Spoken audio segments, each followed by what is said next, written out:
Asthma పేషెంట్స్కి ఫ్రీక్వెంట్గా ఉండే డౌట్ ఏంటి అంటే ఇన్హేలర్స్ సేఫా లేదంటే టాబ్లెట్స్ వాడడం సేఫా అని చాలామంది అడుగుతుంటారు.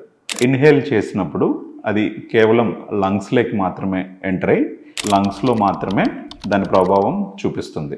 టాబ్లెట్ ఫామ్లో కానీ మనం తీసుకున్నట్టయితే స్టమక్లో అబ్జర్వ్ అయ్యి మనకు బాడీలో అన్ని ఆర్గాన్స్కి స్ప్రెడ్ అయ్యి సైడ్ ఎఫెక్ట్స్ వచ్చే ఛాన్సెస్ చాలా ఎక్కువ ఉంటాయి. Hi, I'm doctor Kiran Kumar Reddy, consultant pulmonologist, Unihealth specialty clinics, Kondapur. Asthma పేషెంట్స్కి ఫ్రీక్వెంట్గా ఉండే డౌట్ ఏంటి అంటే ఇన్హేలర్స్ సేఫా లేదంటే టాబ్లెట్స్ వాడడం సేఫా అని చాలామంది అడుగుతుంటారు. ఈ ఆస్తమా పేషెంట్స్లో ఇన్హేలర్ కానీ వాడినట్టయితే ఇన్హేలర్లో మనకు డ్రగ్ డోసెస్ అనేది మైక్రోగ్రామ్స్లో ఉంటుంది. అంటే మిల్లీగ్రామ్లో కూడా 1000వ వంతు డ్రగ్ అనేది ఉంటుంది.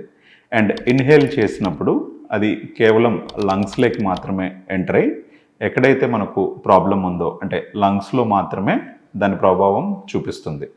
అండ్ అది వేరే ఆర్గాన్స్కి వెళ్ళడం కానీ వేరే ఆర్గాన్స్ మీద ప్రభావం చూపించడం కానీ అని ఉండదు.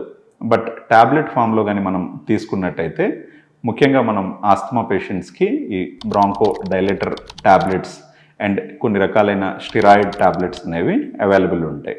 ఇవి తీసుకున్నట్టయితే మనకు అవి ఎక్కువ డోసెస్ అంటే ఎక్కువ మోతాదులో ఉండడంతో పాటు అవి స్టమక్లో అబ్జర్వ్ అయ్యి మనకు బాడీలో అన్ని ఆర్గాన్స్కి స్ప్రెడ్ అయ్యి రిమైనింగ్ ఆర్గాన్స్ మీద కూడా దాని ప్రభావం చూపించే ఛాన్సెస్ ఎక్కువ ఉంటాయి. అంటే సైడ్ ఎఫెక్ట్స్ వచ్చే ఛాన్సెస్ చాలా ఎక్కువ ఉంటాయి. సో ఇప్పుడు మనకు టాబ్లెట్తో కంపేర్ చేస్తే ఇన్హేలర్ అనేది వెరీ సేఫ్. బట్ చాలామంది ఏమనుకుంటారంటే ఇన్హేలర్ అనేది ఎడిక్టివ్ అండ్ ఇన్హేలర్ వాడడానికి కూడా అందరి ముందు వాడడానికి చాలామంది నామోషిగా ఫీల్ అవుతూ ఉంటారు. బట్ ఇన్హేలర్ అనేది very effective and very safe medication and ఎలాంటి అడిక్షన్ కూడా ఉండదు.